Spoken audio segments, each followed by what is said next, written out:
जिसका मन अंधकार में है वो पोर्न देख रहे हैं, जिसका मन अंधकार में है वो हस्तमैथुन कर रहे हैं। इतना एडिक्ट हो जाएगा उसको छोड़ ही नहीं पाएगा। लड़का लड़के से शादी करना चाहता है, करने दो, खुशी मिल रही है, हाँ करने दो। और भारत में 95% युवा डिप्रेशन में कर रहे हैं।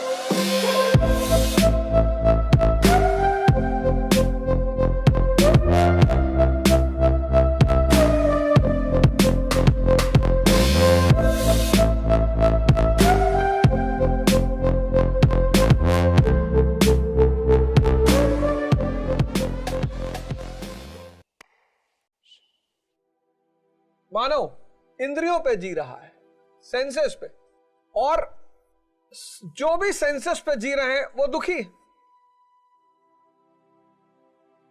जो भी सेंसेस पे जी रहे हैं वो दुखी है। उसकी वजह ये मन और सेंस, मन और इंद्रियां ये अंधी है, कभी भरती ही नहीं। एक बड़ा फेमस खलीफा हुआ इब्राहिम, बहुत फेमस इब्राहिम। उसके समय में एक बहुत फेमस सूफी संत थे जुनैद। मुसलमानों को अपने सूफियों के इतिहास पर एक बार जाना चाहिए। इस्लाम जो भी फैला वो सूफियों की वजह से फैला। सिर्फ सूफी, जो सूफियों का इस्लाम है वो यही परिवर्तन वाला इस्लाम है। काफिर से मुसलमान, साधना का इस्लाम है, तपस्या का इस्लाम है। क्योंकि बिना तपस्या के, बिना तापमान के कुछ भी बदलेगा ही नहीं। मेरे बड़े सारे मित्र हैं, खुश हैं वो कि जन्नत जा रहे हैं।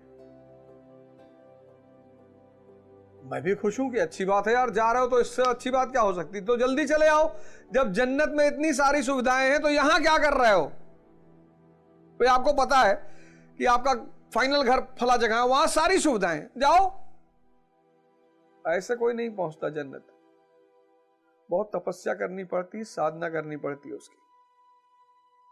तो इब्राहिम जुनैद के पास गया, कहा गुरुजी आप झोपड़ी में रहते हो, मस्त रहते हो, और मैं महल में रहता हूं और दुखी रहता हूं, कैसे। बोले यार जवाब तो मैं तुम्हें दे दूं, लेकिन शर्त है। पुरोहित यजमान से कभी शर्त नहीं रखता क्योंकि माया लेता है ना, लेकिन संत यजमान के सामने शर्त रखते हैं कि शर्त है। इब्राहिम ने कहा मान ली शर्त, बताओ क्या शर्त है।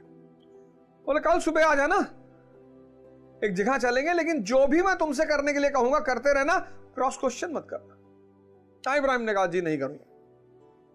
दूसरे दिन इब्राहिम पहुंचा, जुनैद लेकर उसको एक कुएं पे गए, और कुएं में के पास एक बाल्टी रखी थी। उस बाल्टी में बेस नहीं था, पेंदा नहीं था, नीचे से खाली थी,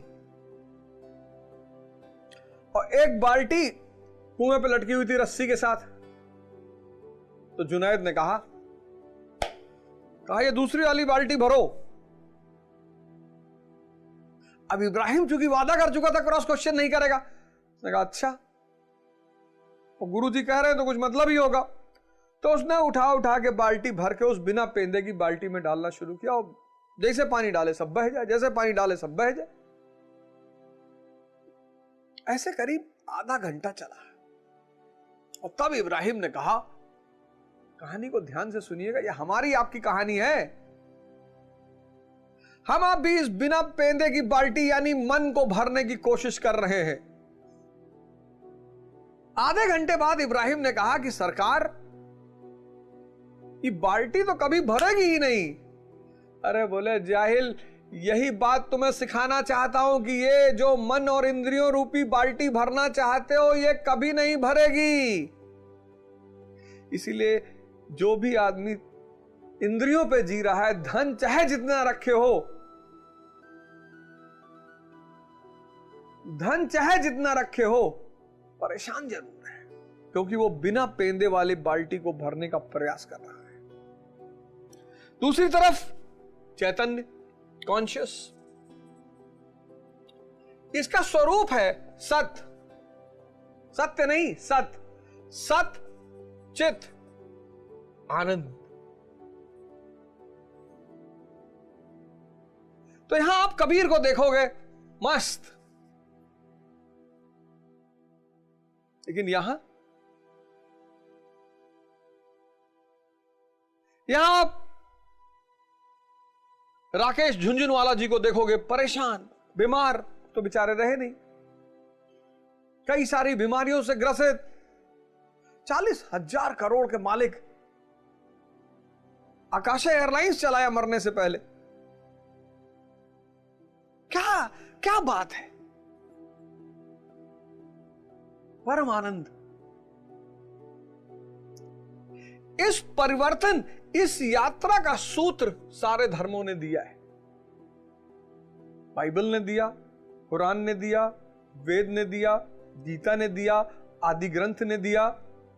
जागृत पुरुषों द्वारा यह कहे गए